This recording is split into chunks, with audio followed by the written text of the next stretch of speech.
and I'm picking up where we left off reading in my last live video. If you haven't already, please watch that video before watching this one. If you're a returning viewer or returning subscriber, hey, I hope you're ignoring distractions. Okay? All right. I hope everybody that sees this is having a good day and will continue to have a great year 2026. So picking up where we left off. For years we have received the gossip and spells from the words of others, but also from the way we use our word with ourselves. We talk to ourselves constantly, and most of the time we say things like, "Oh, I look fat, I look ugly. I'm getting old, I'm losing my hair. I'm stupid, I never understand anything. I will never be good enough, and I'm never going to be perfect." Do you see how we use the word against ourselves? We must begin to understand what the word is and what the word does.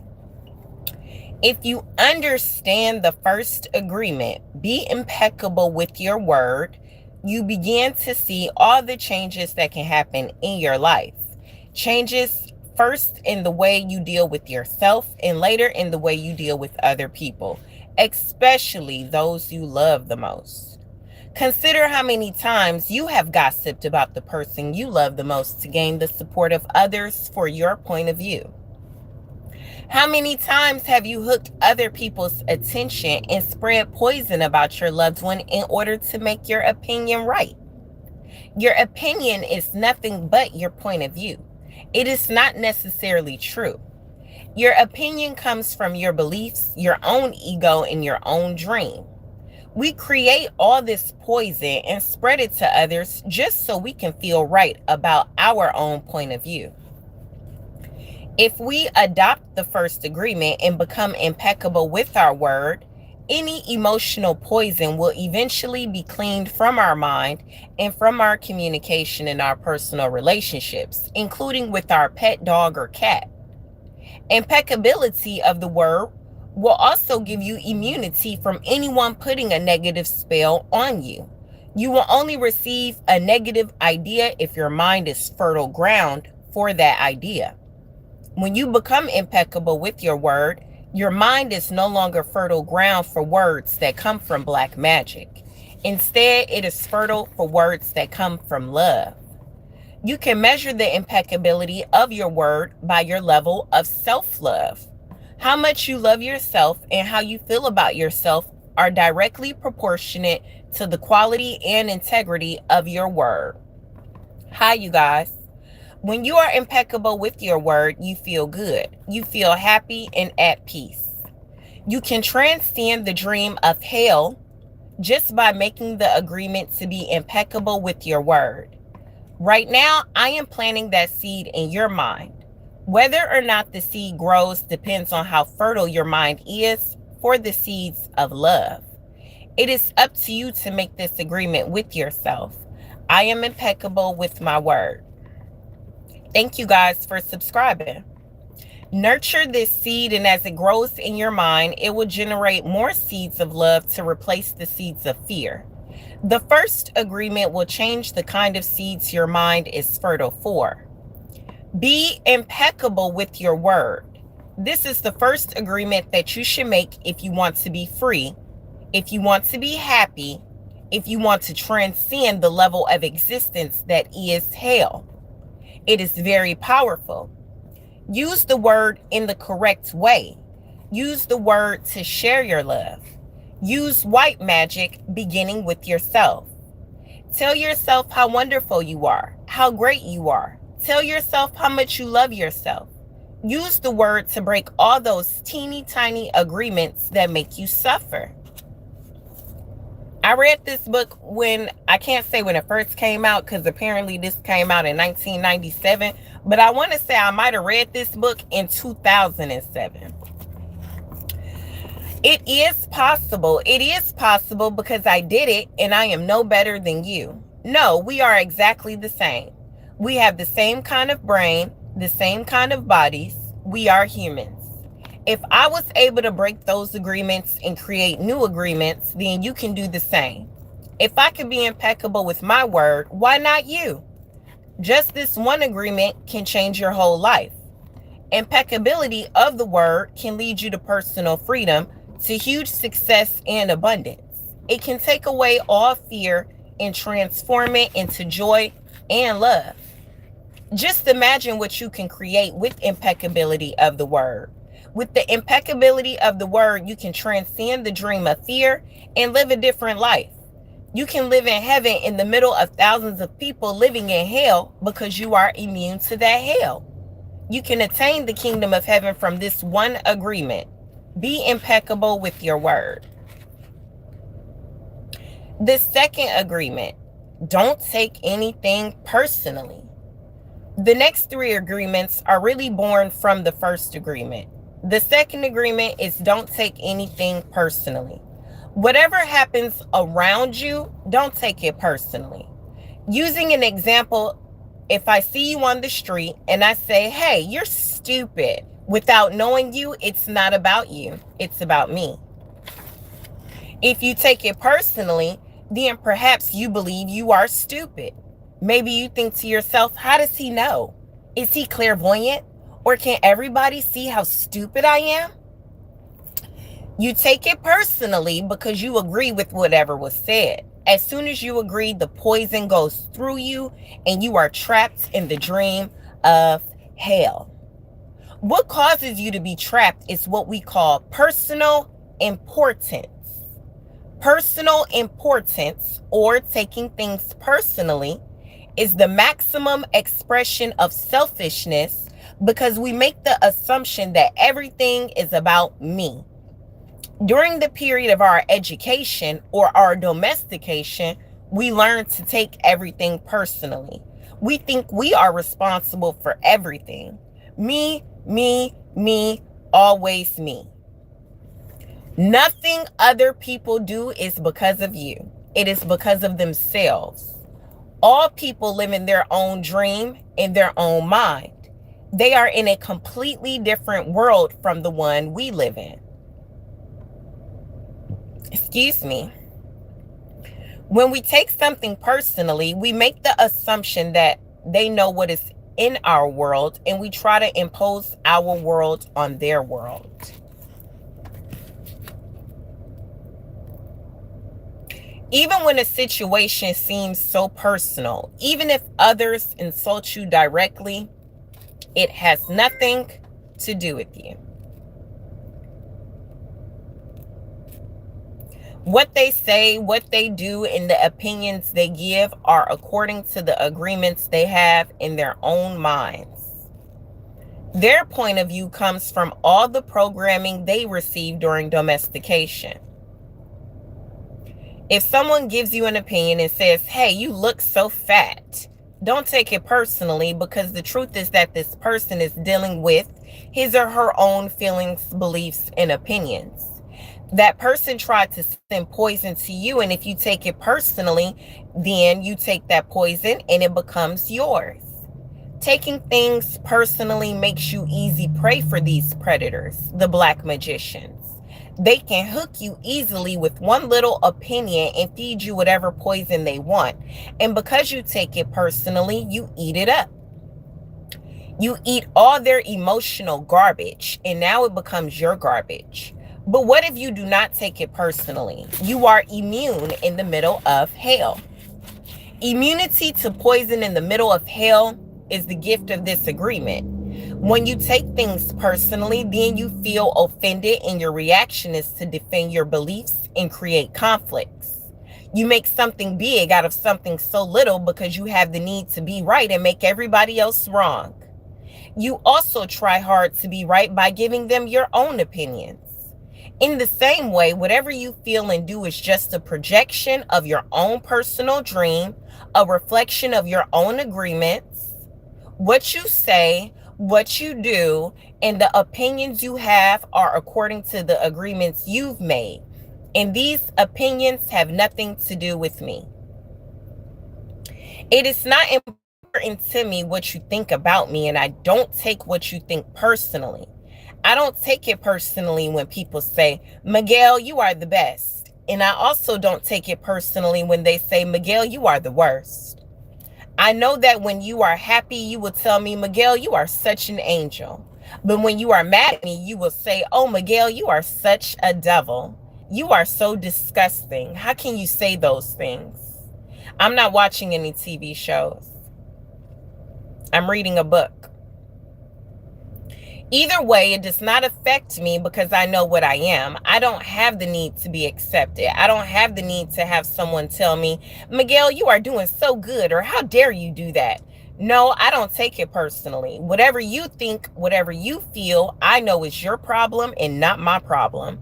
It is the way you see the world. It is nothing personal because you are dealing with yourself, not with me. Others are going to have their own opinion according to their belief system, so nothing they think about me is really about me, but it is about them. You may even tell me, Miguel, what you're saying is hurting me, but it is not what I'm saying that's hurting you. It is that you have wounds that I touch by what I have said.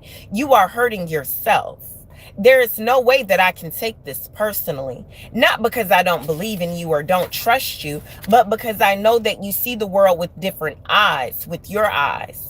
You create an entire picture or movie in your mind, and in that picture, you are the director, you are the producer, you are the main actor or actress. Everyone else is a secondary actor or actress. It is your movie. The way you see that movie is according to the agreements you have made with life. Your point of view is something personal to you. It is no one's truth but yours. Then if you get mad at me, I know you're dealing with yourself. I am the excuse for you to get mad, and you get mad because you're afraid, because you're dealing with fear. If you're not afraid, there's no way you'll get mad at me. If you're not afraid, there's no way you'll hate me. If you're not afraid, there's no way you'll be jealous or sad. If you live without fear, if you love, there is no place for any of those emotions. If you don't feel any of those emotions, it is logical that you will feel good. When you feel good, everything around you is good. When everything around you is great, everything makes you happy. You are loving everything that's around you because you are loving yourself, because you like the way you are, because you are content with you, because you are happy with your life. You are happy with the movie that you are producing, happy with your agreements with life. You are at peace and you are happy. You live in that state of bliss where everything is so wonderful and everything is so beautiful. In that state of bliss, you are making love all the time with everything that you perceive. Whatever people do, feel, think, or say, don't take it personally. If they tell you how wonderful you are, they are not saying that because of you. You know you're wonderful. It's not necessary to believe other people who tell you that you're wonderful. Don't take anything personally. Even if someone got a gun and shot you in the head, it was nothing personal, even at that extreme.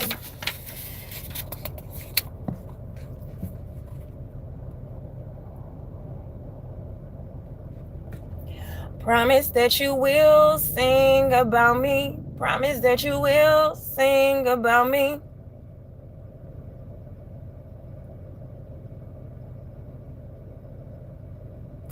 Even the opinions you have about yourself are not necessarily true. Therefore, you don't need to take whatever you hear in your own mind personally. The mind has the ability to talk to itself, but it also has the ability to hear information that's available from other realms. Sometimes you hear a voice in your mind and you may wonder where it came from. This voice may have come from another reality in which there are living beings very similar to the human mind. The Toltecs call these beings allies. In Europe, Africa, and India, they call them the gods. Our mind also exists in the level of the gods.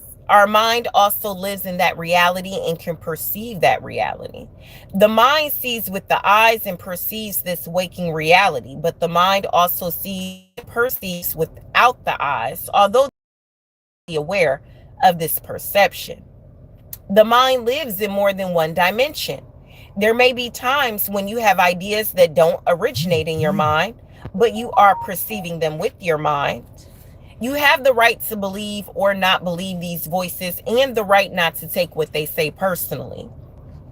We have a choice whether or not to believe the voices we hear in our own minds, just as we have a choice of what to believe and agree with in the dream of the planet. The mind can also talk and listen to itself. The mind is divided as your body is divided. Just as you can say, I have one hand and I can shake my other hand and feel the other hand, the mind can talk to itself. Part of the mind is speaking and the other part is listening. It is a big problem when 1,000 parts of your mind are all speaking at the same time. This is called a mitote, remember? The mitote can be compared to a huge marketplace where thousands of people are talking and battering at the same time. Each one has different thoughts and feelings. Each one has a different point of view. The programming in the mind, all of those agreements we've made, are not necessarily compatible with each other. Every agreement is like a separate living being. It has its own personality and its own voice. There are conflicting agreements that go against other agreements and on until it becomes a big war in the mind. The mitote is the reason humans hardly know what they want, how they want it, or when they want it. They don't agree with themselves because there are parts of the mind that want one thing and other parts that want exactly the opposite. Some part of the mind has objections to certain thoughts and actions, and another part supports the actions of the opposing thoughts. All these little living beings create inner conflicts because they are alive and they each have a voice. Only by making an inventory of our agreements will we uncover all of the conflicts in the mind and eventually make order out of the chaos of the mitote. Don't take anything personally, because by taking things personally, you set yourself up to suffer for nothing. Excuse me.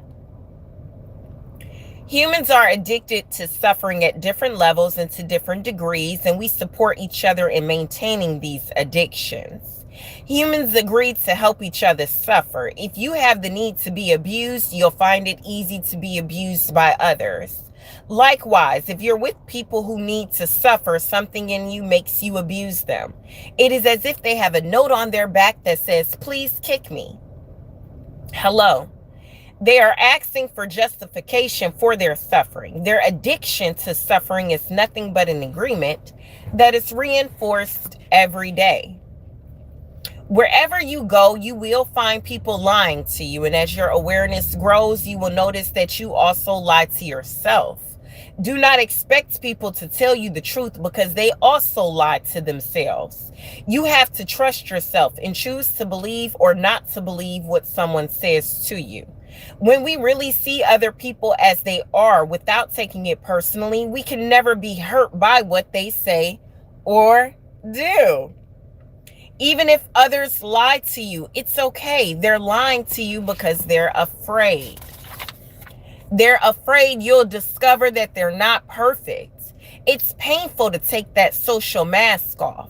If others say one thing but do another, you are lying to yourself if you don't listen to their actions. But if you're truthful with yourself, you'll save yourself a lot of emotional pain. Telling yourself the truth about it may hurt, but you don't need to be attached to the pain. Healing is on the way, and it's just a matter of time before things will be better for you. If you're not already subscribed, go subscribe to my Quiet Growth Era, Soft Girl Life Era, Jasmine's Quiet Growth Diaries here on YouTube. If someone's not treating you with love and respect, it is a gift if they walk away from you. If that person doesn't walk away, you will surely endure many years of suffering with him or her. Walking away may hurt for a while, but your heart will eventually heal. Then you can choose what you really want. You'll find that you don't need to trust others as much as you need to trust yourself to make the right choices. When you make it a strong habit not to take anything personally, you avoid many upsets in your life. Your anger, jealousy, and envy will disappear, and even your sadness will simply disappear if you don't take things personally.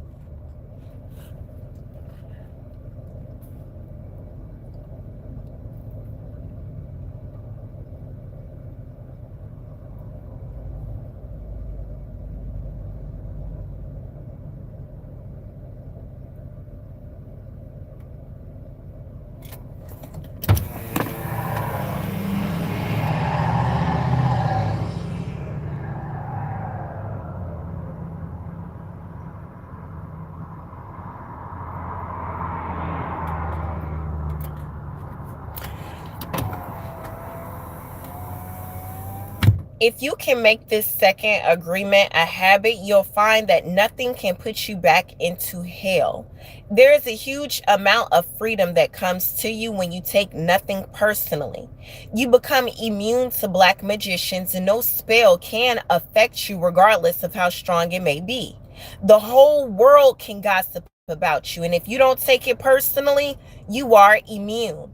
Someone can intentionally send emotional poison, and if you don't take it personally, you will not eat it. When you don't take the emotional poison, it becomes even worse in the sender, but not in you.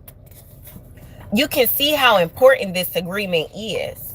Taking nothing personally helps you to break many habits and routines that trap you in the dream of hell and cause needless suffering.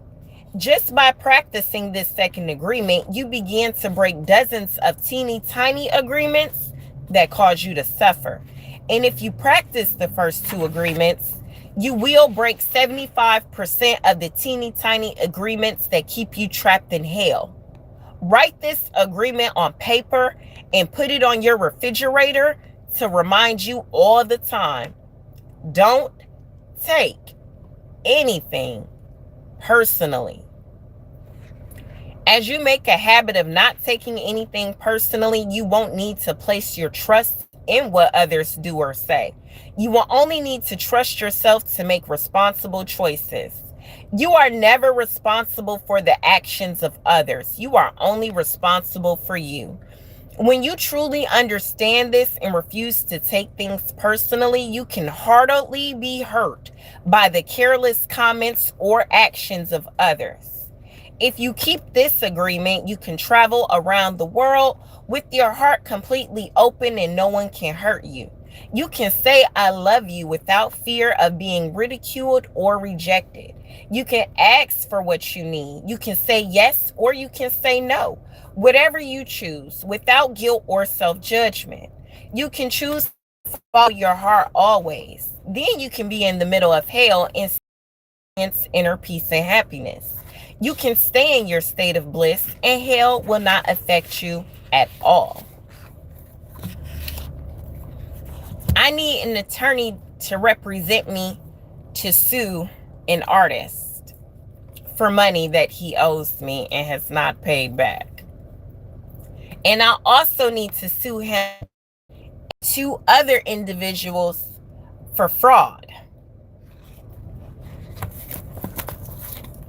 I'm not just going to let it go. I recently received another letter from the IRS asking me if I filed an income tax return. And I made 3 phone calls in May, June, and July telling them I did not. The third agreement is don't make assumptions. We have the tendency to make assumptions about everything. The problem with making assumptions is that we believe they are the truth. We could swear they are real. We make assumptions about what others are doing or thinking. We take it personally, then we blame them and react by sending emotional poison with our word. That is why whenever we make assumptions, we're asking for problems. We make an assumption, we misunderstand, we take it personally, and we end up creating a whole big drama for nothing. All the sadness and drama you have lived in your life was rooted in making assumptions and taking things personally. Take a moment to consider the truth of this statement. The whole war of control between humans is about making assumptions and taking things personally. Our whole dream of hell is based on that. We create a lot of emotional poison just by making assumptions and taking it personally, because usually we start gossiping about our assumptions. Remember, gossiping is the way we communicate to each other in the dream of hell and transfer poison to one another. Because we are afraid to ask for clarification, we make assumptions and believe we are right about the assumptions. Then we defend our assumptions and try to make someone else wrong. It is always better to ask questions than to make an assumption, because assumptions set us up for suffering. The only assumption I've made about myself is that I would not marry someone that's loyal, faithful, honest, and wealthy because I have 6 children by 5 men. But because I found out black magic and rituals were literally used to manipulate some things in my life, like my relationships and reproductive system, I'll just say the matote in my mind is creating more happiness and peace than chaos for those that made assumptions about me and figure I deserved to suffer.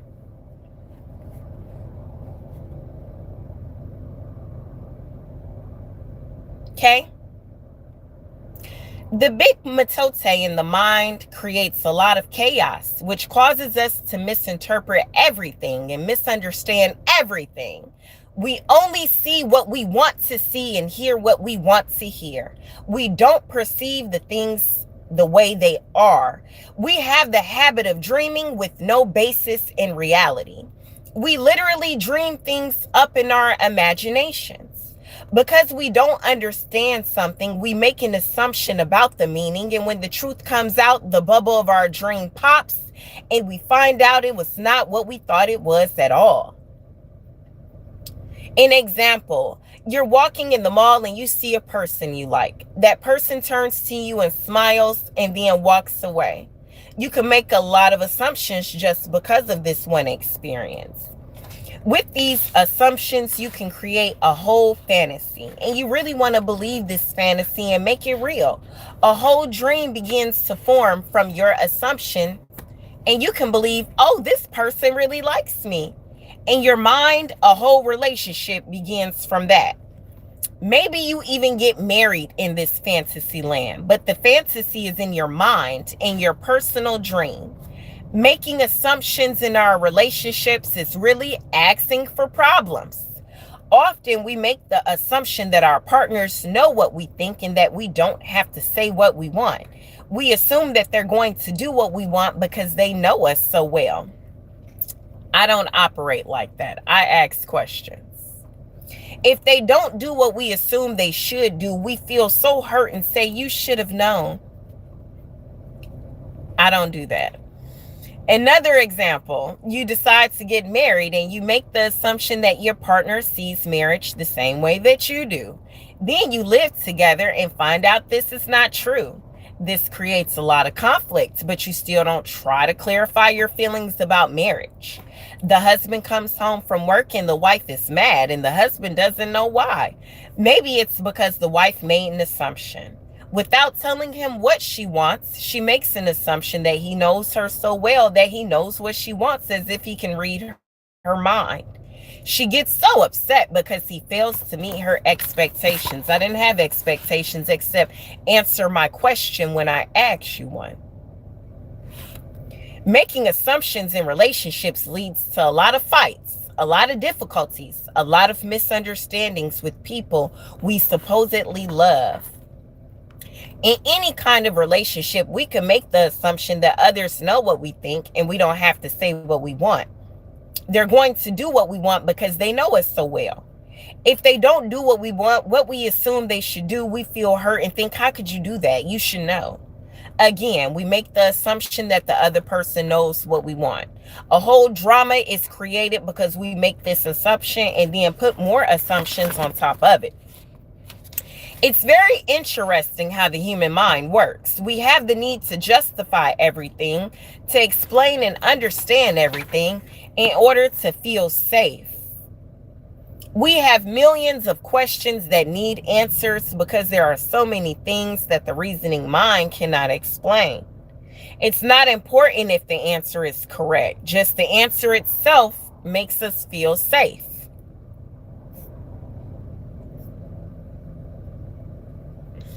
This is why we make assumptions. If others tell us something, we make assumptions. And if they don't tell us something, we make assumptions to fulfill our need to know and to replace the need to communicate. Even if we hear something and we don't understand, we make assumptions about what it means and then believe the assumptions.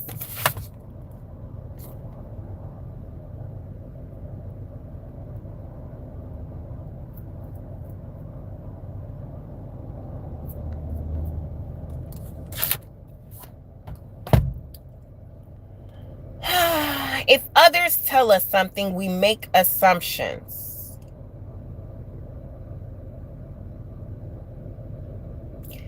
And if they don't tell us something, we make assumptions to fulfill our need to know and to replace the need to communicate.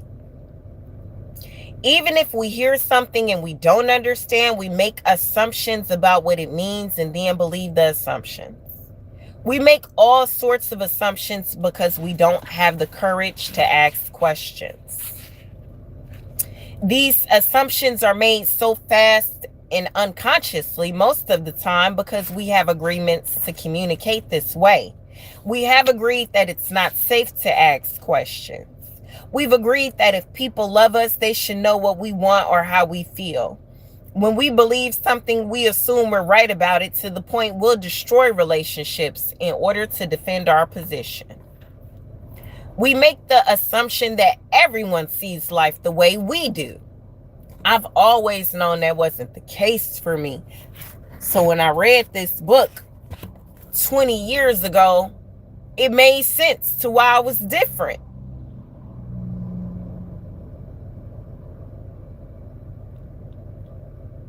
We assume that others think the way we think, feel the way we feel, judge the way we judge, and abuse the way we abuse. This is the biggest assumption that humans make. And this is why we have a fear of being ourselves around others. I've never. Because we think everyone else will judge us, victimize us, abuse us, and blame us as we do ourselves. So even before others have a chance to reject us, we've already rejected ourselves. That is the way the human mind works. I'm not going to say I'm rejecting all celebrities, but if you know you a celebrity that have horrible karma because you sacrifice people and animals, then yeah, don't even, accept the invisible medical care that you're receiving and keep going on about your life. Don't daydream about nothing. Don't fantasize about nothing. All right? Okay. We also make assumptions about ourselves, and this creates a lot of inner conflict. I think I am able to do this. You make this assumption, for instance, then you discover you aren't able to do it. You overestimate or underestimate yourself because you haven't taken the time to ask yourself questions and to answer them. Perhaps you need to gather more facts about a particular situation, or maybe you need to stop lying to yourself about what you truly want.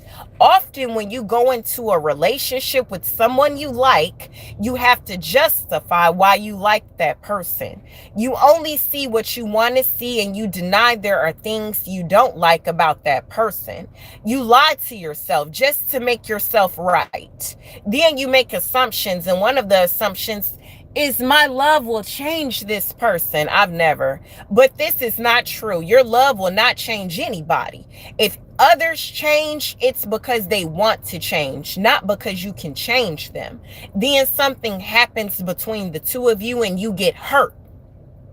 Suddenly you see what you didn't want to see before, only now it is amplified by your emotional poison. Now you have to justify your emotional pain and blame them for your choices. I pray to God none of my children's fathers are out here blaming me for their choices. How dare they? How could they? Why would they? We don't need to justify love. It is there or not there.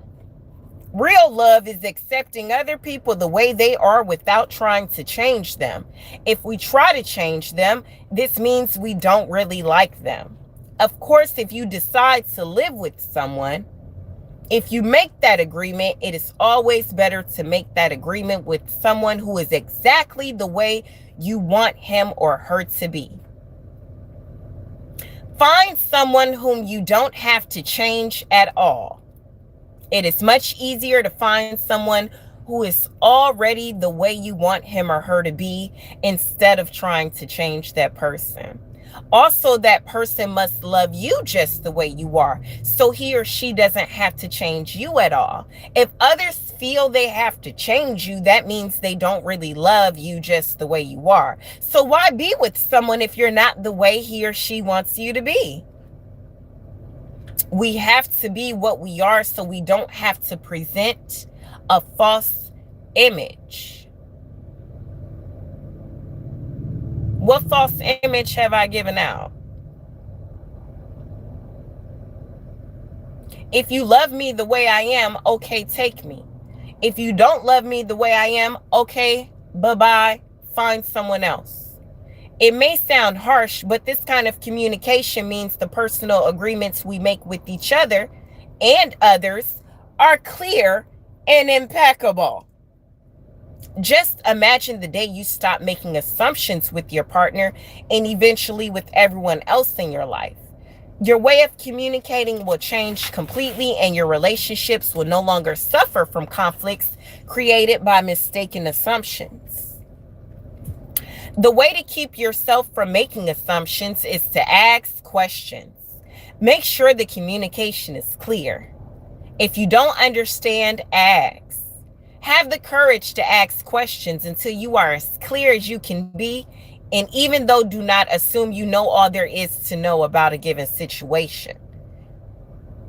Once you hear the answer, you will not have to make assumptions because you will know the truth. Also, find your voice to ask for what you want. Everybody has the right to tell you no or yes, but you always have the right to ask. May I have an IRS advocate to assist me with my identity theft and theft of my proud mom EIN number as well? If you don't understand something, it is better for you to ask and be clear instead of making an assumption. The day you stop making assumptions, you will communicate cleanly and clearly, free of emotional poison. Without making assumptions, your word becomes impeccable. With clear communication, all of your relationships will change, not only with your partner, but with everyone else. You won't need to make assumptions because everything becomes so clear. This is what I want. This is what you want. If we communicate in this way, our word becomes impeccable. If all humans could communicate in this way with impeccability of the word, there would be no wars, no violence, no misunderstandings. All human problems would be resolved if we could just have good, clear communication.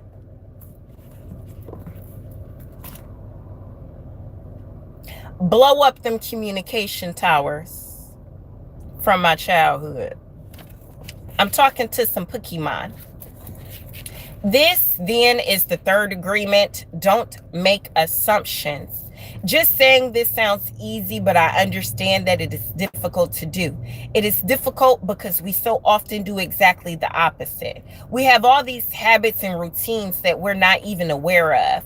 Becoming aware of these habits and understanding the importance of this agreement is the first step. But understanding its importance is not enough. Information or an idea is merely the seed in your mind. What will really make the difference is action. Taking the action over and over again strengthens your will, nurtures the seed, and establishes a solid foundation for the new habit to grow. After many repetitions, these new agreements will become second nature, and you'll see how the magic of your word transforms you from a black magician into a white magician. A white magician uses the word for creation, giving, sharing, and loving. By making this one agreement a habit, your whole life will be completely transformed. When you transform your whole dream, magic just happens in your life. What you need comes to you easily because spirit moves freely through you. This is the mastery of intent, the mastery of the spirit, the mastery of love, the mastery of gratitude, and the mastery of life. This is the goal of the Toltec. This is the path to personal freedom. The next chapter is chapter 5, and we'll be halfway through the book. And I'll pick back up with you guys on that later on another day. It won't be today. Maybe tomorrow, not sure. But I'll be back. Subscribe, turn the bell on for notifications so you see when I'm going live reading this book. Bye.